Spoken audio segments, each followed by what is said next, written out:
नमस्कार, स्वागत है आपका मुनाफे की मंडी में, जहां हम आपको कमोडिटी मार्केट की तमाम बड़ी खबरें बताते हैं, साथ ही आपके लिए बेहतरीन ट्रेडिंग कॉल्स भी लेकर आते हैं। आज हमारे साथ मेहमानों का एक बड़ा पैनल है। दीपेन शाह हैं स्टेवन.com से, रविंद्र राव हैं कोटक सिक्योरिटीज से, बिटूपन मजूमदार हैं bmazumdar.com के, अनुज गुप्ता हैं HDFC सिक्योरिटीज से, साथ ही आगे हमारे साथ वीवी मेहता होंगे, सी के ईडी हैं, और NSE के CBO भी हमारे साथ होंगे, क्योंकि NSE ने 13 नए कमोडिटी डेरिवेटिव कॉन्ट्रैक्ट लॉन्च किए हैं, उस पर उनसे बात करेंगे। और साथ ही हमारे साथ चावल के एक्सपोर्टर विजय सेतिया जी भी होंगे, उनसे जानेंगे चावल एक्सपोर्ट को लेकर सरकार की क्या तैयारी है, क्या बासमती एक्सपोर्ट पर जो MEP लगाई गई थी, क्या उसका वापस से रिव्यू होगा। तमाम खबरें आपके लिए होंगी, लेकिन सबसे पहले बात करेंगे MCX के नए ट्रेडिंग प्लेटफॉर्म की।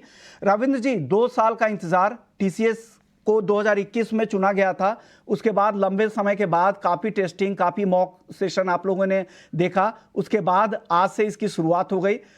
किस तरह की शुरुआत हुई, किसी तरह के ग्लिचेज वगैरह की खबर आ रही है क्या? सबसे पहले अनुज जी आप बताइए, आपके जो क्लाइंट्स हैं, पार्टिसिपेंट्स हैं, उनसे किसी तरह की कंप्लेन आ रही है क्या? Vishnu ji, good morning. देखिए, सिस्टम बिल्कुल सीमलेस चल रहा है। स्टार्टिंग में एक बार थोड़ा इशू आया था, बट अब बिल्कुल सीमलेस है। ऑर्डर्स भी जा रहे हैं, ऑर्डर कंफर्मेशन भी आ रही है, और जो सिस्टम्स है उसमें प्राइस जो अपडेट्स है वो भी टाइमली हो रहे हैं। तो अभी फिलहाल ऐसा कोई नेगेटिव पॉइंट नहीं दिख रहा है, और हम देखें तो सिस्टम जो है बिल्कुल सीमलेस चल रहा है। वॉलेटिलिटी भी अच्छी खासी दिख रही है, प्राइस अपडेशन भी है, ऑर्डर जा भी रहा है, एग्जीक्यूट भी ऑर्डर हो रहा है। तो जितना भी पूरा सिस्टम है वो बिल्कुल एकदम स्मूथली वर्क कर रहा है सर अभी। कोई दिक्कत नहीं है MCX के नए ट्रेडिंग प्लेटफॉर्म पे। रविंद्र जी, आपके क्लाइंट को कोई दिक्कत हो रही है? आप लोगों की तरफ से क्या फीडबैक है इस प्लेटफॉर्म को लेकर, नया प्लेटफॉर्म को लेकर?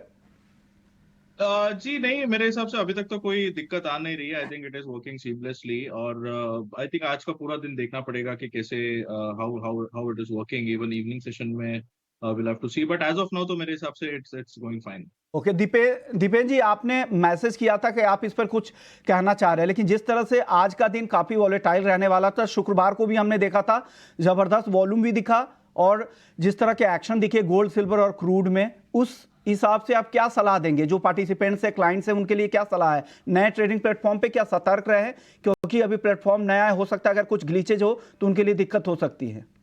देखिए, सबसे पहले शो के पे बुलाने का आपका धन्यवाद। नए प्लेटफॉर्म पे ग्लिचेस हो सकती है, लेकिन इसके साथ साथ हम ये भी देख सकते हैं कि एक आइडियल अपॉर्चुनिटी भी है, बिकॉज हम देख रहे हैं कि सबसे पहले तो MCX की सराहना करेंगे कि वो नए आगे फ्यूचर की तरफ देखने के बाद ये प्लेटफॉर्म को इंट्रोड्यूस कर रहे हैं। और हमारा मानना ऐसा है कि कहीं ना कहीं और भी एवेन्यूज है जहाँ पे आप डायरेक्टली सौदे भी अपने काट सकते हैं।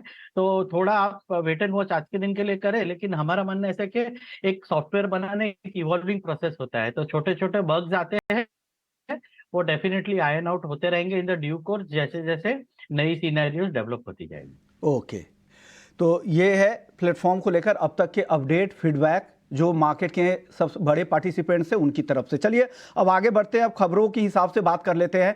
बिटूपन, आपसे मेरा सवाल गोल्ड और सिल्वर को लेकर होगा। फ्राइडे के सत्र में आपने देखा किस तरह की वॉलेटिलिटी थी, किस तरह की तेजी आपने देखी। क्या इस तेजी के बाद आज क्या करना चाहिए? आपकी सलाह क्या होगी गोल्ड और सिल्वर पर? देखिए, जो सिनेरियो है थोड़ा काफी स्ट्रांग रैली आया था, और जो स्ट्रांग क्लोजिंग के बाद प्रोबेबली आज थोड़ा सा मार्केट रेंजिंग हो सकता है या थोड़ा कंटिन्यू करने के लिए कोशिश करेगा। लेकिन जो 59,600 टू 59,000 जो 700 का एक जो टेक्निकल लेवल है, शायद यहाँ पे मार्केट रुकने के लिए कोशिश करेगा। आज का जो मैं अगर देखता हूँ गोल्ड को, तो गोल्ड मुझे लग रहा है 58,800 का स्ट्रॉन्ग बेस है, प्रोबेबली वहां से बाइंग आ सकता है। जो मैंने वो लेवल दिया था, प्रोबेबली उसको रिवाइज करके 58,800 के आसपास मेरे हिसाब से आज गोल्ड को बाय करना चाहिए। और 58,500 के नीचे स्टॉप लॉस रहना चाहिए, और 59,300 टू 59,600 ये दो टारगेट लेके आप ट्रेड कर सकते हैं। लेकिन सिल्वर में सिनारियो थोड़ा सा अलग है। सिल्वर में अभी जिस तरह से लग रहा है कि थोड़ा सा वीकनेस दिख रहा है अभी फिलहाल के लिए, जिस तरह से गोल्ड में करेक्शन, लेकिन सिल्वर में थोड़ा टॉप रेंज में 71,500 के आसपास मार्केट थोड़ा कंसोलिडेट करके अभी यहाँ पे गिर रहा है। तो यहाँ पे थोड़ा करेक्शन एक्सटेंड हो सकता है, थोड़ा 70,400 टू 70,300 तक मार्केट एक्सटेंड कर सकता है करेक्शन। तो वही सेफ रेंज रहेगा बाय करने के लिए। लेकिन हाँ, ये मान के चलिए थोड़ा सा यहाँ पे फ्राइडे का रैली के बाद थोड़ा आज रेंजिंग हो सकता है। बॉटम लेवल पे आज ही गोल्ड एंड सिल्वर बाय कर सकते हैं। ओके, बॉटम लेवल पर खरीदारी की सलाह। अनुज जी, आपकी सलाह क्या है गोल्ड और सिल्वर? सीधा कॉल बता दीजिए दर्शकों को। विश्वनाथ जी देखिए, मार्केट अगर आप देखेंगे तो सबसे बड़ा मूव हमने लास्ट वीक में देखा, अगस्त ऑलमोस्ट मार्च के बाद जो लास्ट वीक था उसमें सबसे बड़ा मूव हमने गोल्ड में आते हुए देखा। हालांकि अंडरलाइन टोन अभी भी गोल्ड का पॉजिटिव है, बट कहीं ना कहीं हमने आज एक थोड़ा सा प्रॉफिट बुकिंग आते हुए देखा है एक बड़ी रैली के बाद। तो डेफिनेटली मुझे लगता है कि थोड़ा यहाँ पे कूल ऑफ हो सकता है, थोड़ी प्रॉफिट बुकिंग आ सकती है। तो अगर प्योरली इंट्राडे पर्सपेक्टिव से करना है तो मुझे लगता है कि अगर प्राइस ऊपर 59,200 के आसपास मिले तो बिकवाली का ट्रेड लें, 59,450 का स्टॉप लॉस लगाए, टारगेट नीचे 58,800 तक देखे जा सकते हैं। और अगर किसी को खरीदारी करनी है तो मेरे ख्याल से वेट एंड वॉच कर सकते हैं। 58,600 58,700 के आसपास के स्तर मिलते हैं तो वहां पर अगेन खरीदारी का ट्रेड बना सकते हैं। तो थोड़ा मिक्स ट्रेंड रहेगा आज, क्योंकि एक बड़ी रैली हमने पिछले हफ्ते देखी, तो एक थोड़ा कूल ऑफ भी आएगा, फिजिकल मार्केट में लोग प्रॉफिट भी करेंगे। तो मुझे लगता है कि थोड़ा वेट एंड वॉच करना चाहिए। प्राइस अगर किसी को खरीदारी का ही ट्रेड लेना है तो वेट कर सकते हैं, अदरवाइज एक बार प्रॉफिट बुकिंग हायर लेवल पे देखने को मिल सकता है। ओके, अब रविंद्र जी आपकी कॉल क्या है? गोल्ड और सिल्वर में क्या सलाह है इन लेवल्स पे? आज जो हल्की नरमी आई है, अब क्या करना चाहिए इन दोनों ही काउंटर में? वेल मेरे हिसाब से प्रेशियस मेटल्स और क्रूड में थोड़ा सा कॉशियस रहना चाहिए, क्योंकि जो इजराइल हमास का जो टेंशन चल रहा है उसमें अभी तक कोई भी डी एस्केलेशन तो हुआ नहीं है, बट कुछ एस्केलेशन भी नहीं हुआ है। उस वजह से हम थोड़ा सा एक प्रॉफिट टेकिंग देख रहे हैं, लेकिन मेरे हिसाब से एनी टाइम इसमें फिर से एक स्पॉट अप आ सकता है। तो शॉर्ट में रहना थोड़ा मेरे हिसाब से रिस्की हो सकता है। इनफैक्ट लॉन्ग में भी विदाउट स्टॉप लॉस ट्रेड करना काफी रिस्की होगा। मैं ट्रेंड के साथ जाना चाहूंगा। मुझे लगता है कि 58,800 अभी इनिशियल सपोर्ट है, तो उसका स्टॉप लॉस मेंटेन कर सकते हैं। 59,400 59,600 तक के लेवल्स पॉसिबल है गोल्ड में। सिल्वर में भी आई थिंक 70,600 70,500 पे एक बार बाइंग आ सकती है। तो मेरे हिसाब से जब तक इजराइल हमास का जो टेंशन चल रहा है वो डीएस्केलेट नहीं होता, तब तक शॉर्ट करना and that too without a stop loss would be very very risky, क्योंकि मार्केट काफी ऊपर जा चुका है। तो मेरे हिसाब से डिप में बाइंग करना बेटर होगा। लेकिन जैसे कोई डी एस्केलेशन या फिर कुछ रेजोल्यूशन की बातें आती है, तो आई थिंक जो भी प्रीमियम बिल्टअप हुआ है गोल्ड क्रूड और सिल्वर में, I think that will vanish. तो मेरे हिसाब से न्यूज पे खास करके ध्यान दीजिए और स्ट्रिक्ट स्टॉप लॉस का ट्रेड। अब बात कर लेते हैं कच्चे तेल की। शुक्रवार को यहां पर भी 5 से 6% तक की तेजी दिखी थी। दीपेन जी क्या सलाह देंगे? काफी वोलेटाइल काउंटर है, ऑप्शंस में कुछ ट्रेड है क्या आपके पास क्रूड में? ऑप्शंस में अभी नहीं है बिकॉज ऊपर के टारगेट्स लगभग अचीव हो चुके हैं। लेकिन क्रूड ऑयल मिनी कॉन्ट्रैक्ट्स में अवेलेबल है, बिकॉज मिनी कॉन्ट्रैक्ट में आपका रिस्क आप खुद ही डिफाइन कर सकते हैं। तो बाइंग ऑन डिप्स की रणनीति रहेगी। हमारा मानना बहुत ही क्लियर है, हमने पिछले हफ्ते भी बात की थी कि एज लॉन्ग एज क्रूड का काउंटर 6,800 के ऊपर बंद देने में सक्षम हो रहा है, आप क्रूड में बाइंग ऑन डिप्स की रणनीति अपनाएं और ऊपर में 7,200 और 7,500 के टारगेट्स आप रख सकते हैं। ओके, चलिए अब क्रूड पे रविंद्र जी की कॉल जा लेते हैं। रविंद्र जी आपके पास ऑप्शंस में कोई ट्रेड है क्या? क्यों मैं इसलिए कह रहा हूं क्योंकि वॉलेटाइल काफी मार्केट है, फ्यूचर्स में काफी रिस्क हो जाता है। बिल्कुल, लेकिन जैसे मैंने बताया विश्वमोहन जी, इसमें क्रूड और प्रेशियस मेटल काफी कॉशियस रहना चाहिए, और मेरा बायस जो है वो थोड़ा सा पॉजिटिव साइड पे रहेगा। अगर क्रूड की बात करें तो क्रूड में भी अगर फ्यूचर्स की बात करें तो फ्यूचर्स में आई थिंक अराउंड 7,250 पे एक सपोर्ट है। तो मेरे हिसाब से 7,000 या फिर 7,100 का कॉल में बाइंग किया जा सकता है। मुझे लगता है कि 7,400 तक का लेवल एक बार आ सकता है। हो सकता है वहां से एक करेक्टिव मूव हमें दिखे क्रूड में। टेम्प तो बहुत हो रहा है कि 7,400 का ऊपर में एक बार बेच के भी चलना चाहिए, लेकिन जैसे मैंने बताया जब तक कि डी एस्केलेशन होता नहीं है ईरान हमास कॉन्फ्लिक्ट में, तब तक मेरे ख्याल से बाइंग साइड रहना बहुत एडवाइजेबल होगा। तो दैट्स व्हाई 7,000 या 7,100 का कॉल बाय कर। ओके, क्रूड पर आपकी कॉल क्या है? बीटूपन आप क्या सलाह देंगे, क्या करना चाहिए कच्चे तेल में अब? देखिए कच्चे तेल में रेंज एकदम क्लियर है। 74 के ऊपर मार्केट जाने के थोड़ा कोशिश करने के थोड़ा मुश्किल हो सकता है, और नीचे 7150 टू 71 का इंट्राडे का सपोर्ट है। और अगर यहाँ पे जो आपने बताया कि ऑप्शंस में ही जाना है, फ्यूचर्स में इग्नोर करना है, तो यहाँ पे बन सकता है। देखिए थोड़ा बायस तो पॉजिटिव है लेकिन थोड़ा रेंजिंग हो सकता है। एक काम कर सकते हैं, जो राइटिंग पर्सपेक्टिव से ट्रेड कर सकते हैं, तो वो 7400 वाला जो कॉल है, इट इज कोटिंग अराउंड 63। तो ये जब भी एक 75 78 पहुंच सकता है, वहां पे मेरे हिसाब से राइटिंग बन सकता है 115 का स्टॉप लॉस लेके। और ये कल एक्सपायरी है। अगर अपसाइड मोमेंटम रेंजिंग के लिए अगर किसी को ट्रेड करना है, क्योंकि दो स्ट्रेटजी बन रहा है यहाँ पे, बुल कॉल स्प्रेड भी बन सकता है मार्केट डिक्लाइन पे, क्योंकि 7100 जो कॉल है 228 के आसपास 228 के आसपास चल रहा है, और 7300 चल रहा है 114। तो इसका स्प्रेड बन रहा है 120 110 के आसपास। जब ये स्प्रेड आपको लग रहा है 100 के आसपास आता है तो 50 का नीचे स्टॉप लॉस लेके मेरे हिसाब से एक 150 टू 160 का टारगेट लेके ट्रेड कर सकते हैं। फिलहाल के लिए क्रूड ऑयल का आउटलुक मेरे हिसाब से एक रेंजिंग रहेगा, मोमेंटम पॉजिटिव है, लेकिन $88 के ऊपर जाना थोड़ा मुश्किल है। तो यहाँ पे एमसीएक्स में 7400 टू 7430 के ऊपर जाना थोड़ा मुश्किल है। ओके, यानी खरीदारी की सलाह 7320 के टारगेट के लिए। आप क्या सलाह देंगे अनुज जी? छोटा जवाब दीजिएगा क्रूड पर। देखिए क्रूड में सेंटीमेंट पॉजिटिव है, हमें लगता है कि जल्दी ही आपको $91-92 तक के लेवल क्रूड में देखे जा सकते हैं। तो यहाँ पे खरीदारी की सलाह रहेगी, करीबन 7250 के आसपास खरीदारी करें। 7195 का स्टॉप लॉस लगाएं, टारगेट करीबन 7360 तक देखने को मिल सकता है। और अगर ऑप्शंस की बात करें तो यहाँ पर भी मुझे लगता है कि अच्छी खासी वॉलिटिलिटी आपको ऑप्शन में देखने को मिल सकती है। हालांकि करंट कॉन्ट्रैक्ट की एक्सपायरी है, बट प्योरली इंट्राडे पर्सपेक्टिव से ऑप्शंस में मैं ट्रेड देना चाहूंगा कि जो करीबन 7400 का कॉल ऑप्शन है, ₹56 के आसपास चल रहा है, उसमें खरीदारी का ट्रेड बना सकते हैं। स्टॉप लॉस जो है वो ₹20 पे लगाए, टारगेट ऊपर में ₹90 तक देखने को मिल सकता है। तो प्योरली इंट्राडे पर्सपेक्टिव से है, ऑप्शंस में 7400 का कॉल बाय करें या फिर फ्यूचर्स में 7250 के आसपास खरीदारी का ट्रेड बना सकते हैं। अब बात कर लेते हैं एनजी की। नेचुरल गैस में आज काफी गिरावट दिख रही है, क्या हो रहा है? नेचुरल गैस में क्या करना चाहिए? अनुज जी, क्या सलाह है? देखिए नेचुरल गैस के अंदर हमने यहाँ पर एक मोमेंटम आते हुए देखा है, हालांकि 270 के आसपास काफी टाइम से एक स्टेबल है, बट मुझे लगता है कि जो एक ट्रेंड बना है वो यहाँ पर थोड़ा पॉजिटिव रहेगा। तो बाय एंड डिप्स की स्ट्रेटेजी मैं नेचुरल गैस में देना चाहूंगा, करीबन 260 265 के आसपास के लेवल्स मिलते हैं, तो वहां पे खरीदारी करना चाहिए। हमें लगता है कि ऊपर में 280 285 तक के लेवल आ सकते हैं। हालांकि 290 काफी स्ट्रॉन्ग एक रेजिस्टेंस के तौर पर बन गया है, हम देख रहे हैं काफी टाइम से मार्केट उसी को एक काफी रेजिस्टेंस फेस कर रहा है। तो अगर 290 के लेवल को ब्रेक करेगा तो आपको 300 के लेवल पे जाता हुआ दिखाई देगा। फिलहाल अभी थोड़ा सा रेंज बाउंड है, बाय ऑन डिप्स की स्ट्रेटेजी मुझे लगता है कि नेचुरल गैस में यूज करना चाहिए। चलिए, लेकिन अब एक राइस पर एक अहम खबर जो आई थी वीकेंड पे कि बासमती एक्सपोर्ट पर सरकार ने 1200 प्रति टन का जो एमईपी था, मिनिमम एक्सपोर्ट प्राइस, उसे जारी रखने का फैसला किया। लेकिन अब खबर यह भी आ रही है इंडस्ट्री की डिमांड पर कि सरकार इसका रिव्यू कर सकती है। इस पर बात करने के लिए हमारे साथ विजय सेठिया साहब हैं, पूर्व अध्यक्ष है भारतीय चावल निर्यातक संघ के। शुक्रिया विजय जी। क्या लग रहा है, आप लोगों की डिमांड क्या है? और आप लोगों से पिछली बार आपसे बात हुई थी तो आपने कहा था कि जो पीयूष गोयल साहब के साथ मीटिंग हुई थी उसमें सभी एक्सपोर्टर्स को ये भरोसा दिया गया था कि एमईपी को घटाकर $850 प्रति टन के आसपास कर दिया जाएगा। फिर क्या हुआ सर?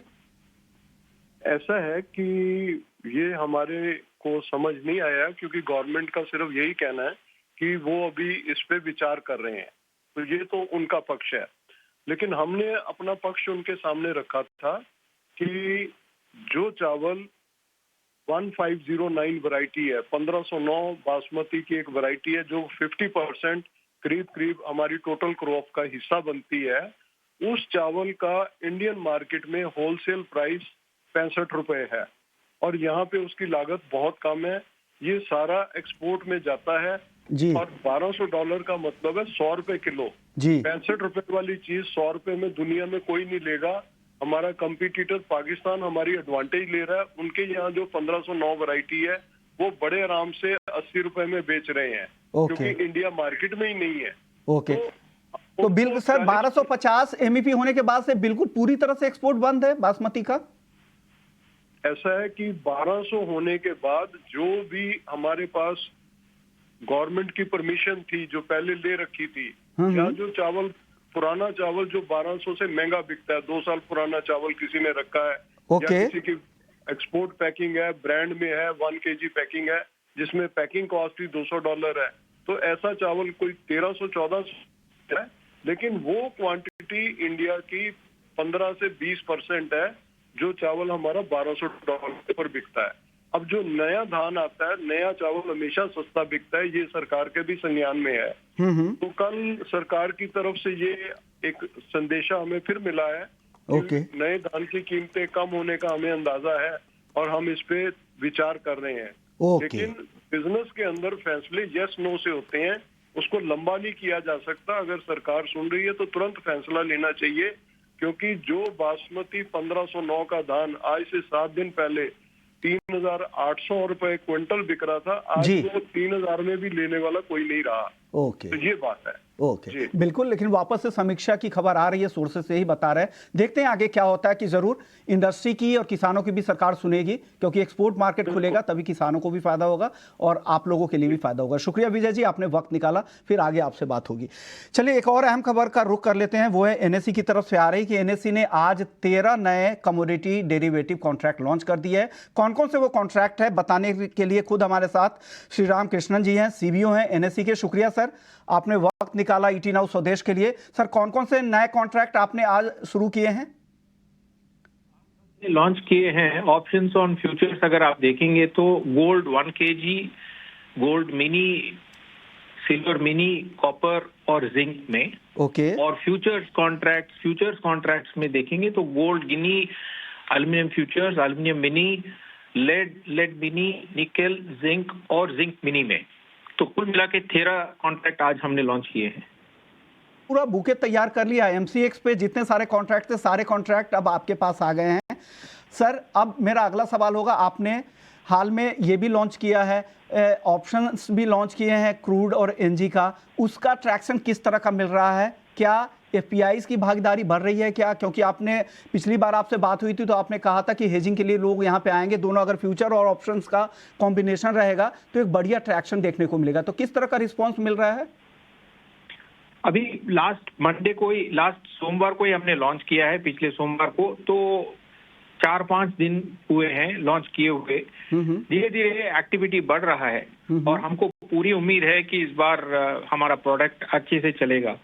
ओके सर, आपने तो पूरा का पूरा नॉन एग्री का पूरा मार्केट आपने शुरू कर लिया है। उम्मीद करते हैं कि इसी तरह का आपका मार्केट बढ़े और कमोडिटी डेरिवेटिव, जिस तरह से आपने इक्विटी डेरिवेटिव का मार्केट दुनिया के बड़े प्लेटफॉर्म में से एक कर दिया, उसी तरह से कमोडिटी डेरिवेटिव भी एनएससी के आने के बाद से उम्मीद कर रहे हैं उसी तरह का प्लेटफॉर्म बन जाए। शुक्रिया सर, आज वक्त कम था, आगे आपसे लंबी बात होगी सर। शुक्रिया सर। चलिए आगे बढ़ते हैं, बात कर लेते हैं एडिबल ऑयल मार्केट का। हमारे साथ बीवी मेहता साहब हैं, CKED हैं। शुक्रिया मेहता जी, आपने वक्त निकाला। सर काफ़ी समय के बाद सितंबर के जो डेटा आए हैं उसमें वेज ऑयल इंपोर्ट 5% कम हुए हैं। क्या लग रहा है आगे को लेकर, क्या अक्टूबर में भी कमी होगी या फिर से तेज हो जाएंगे आगे भी? अक्टूबर में हमारा अंदाज है कुछ 12 लाख टन आना चाहिए। तो all together November 2022 to October 23 1,65,000 165 lakh tonne आएगा, जो लास्ट से 140 था। कम से कम 25 लाख टन लास्ट ईयर से ये साल ज्यादा आ रहा है। और दूसरा जो फैक्टर चेंज हुआ है, आज आरबीडी ओलिन का परसेंटेज बढ़ रहा है। पहले 5% 7% आ रहा था। अभी आप देखें कि इस दफा 10 मिलियन टन पाम ऑयल आएगा, उसमें से 7-7.5 मिलियन सीपीओ और 2.5 मिलियन तक आपका आरबीडी ओलिन आएगा। और वो भी एक देखिए, आरबीडी ओलिन आज जो लैंडेड कॉस्ट इन इंडिया है $20 सस्ता है। सीपीओ 860, सीपीओ के सामने सीपीओ आज 880 है, आरबीडी ओलिन 860 है लैंडेड कॉस्ट। तो क्या और ज्यादा जो आरबीडी ओलिन आ रहा है, India is being used as a dumping ground for the RBD olein, और उसके वजह से यहाँ की जो रिफाइनरी वो तबाह हो रही है। आज रिफाइनिंग छोड़ के पैकर बन रहा है। अगर वो सीपीओ इंपोर्ट करके रिफाइन करते हैं तो डिस्पैरिटी है, अगर रिफाइंड ऑयल इंपोर्ट करके पैकिंग करता है तो 2 पैसे बचते हैं। तो ये हालत में उसके वजह से क्या है, हम आत्मनिर्भर की बात कर रहे हैं, employment is with in the country है, कैपेसिटी यूटिलाइजेशन, वो सारी चीज गायब हो रही है। सर लेकिन इस पिच का कोई अभी क्या आपको लग रहा है कि कुछ फायदा अभी होगा? क्योंकि जो चुनावी मौसम है, क्या सरकार उम्मीद लग रही है कि आपको ड्यूटी सरकार बढ़ाएगी या डिफरेंस जो है उसको कम करेगी? हम ड्यूटी की बात नहीं करते हैं, ड्यूटी डिफरेंस की बात करते हैं। ड्यूटी बढ़ाए या तो कम करे, हमको फर्क नहीं है। हम चाहते हैं कि ड्यूटी डिफरेंस जो अभी 7.5% का है 15% कर दे, ताकि यहाँ की रिफाइनरी चले। आज देखिए इंडोनेशिया और मलेशिया में क्या है, higher duty on CPO, lower duty on RBD olein. तो उनको जो $70-80 तो 7 से 8% का बेनिफिट मिल रहा है, वो डिस्काउंट करके इंडिया में भेज रहे हैं। तो हम चाहते हैं कि हम अगर 15% ड्यूटी डिफरेंस हो जाए तो उसके वजह से यहाँ की लोकल रिफाइनरी इंडस्ट्री को एक सपोर्ट मिल जाएगा और उनको चेकमेट भी हो जाएगा। आप 3 साल पहले देखे, 4 साल पहले गवर्नमेंट ने क्या किया था, मलेशिया अपने आरबीओ टोटल डिस्ट्रिक्ट लिस्ट में डाल दिया था ताकि यहाँ की इंडस्ट्री चले जी। तभी 2.5 लाख टन का एक साल में इंपोर्ट हो गया, 25 लाख टन का दूसरे साल खाली 4 लाख टन आया क्योंकि वो रिस्ट्रिक्शन कर दिया था। तो ऐसा ही कुछ गवर्नमेंट को कदम उठाना पड़ेगा अगर यहाँ की इंडस्ट्री को बचाने का है तो। बिल्कुल। और उससे भाव नहीं बढ़ेगा जी। क्योंकि अगर आरपीडी ओनली नहीं आएगा तो सीपीओ लोअर ड्यूटी में आएगा, यहाँ रिफाइनिंग होगा तो उसके वजह से यहाँ भाव पे उसका फर्क नहीं पड़ेगा।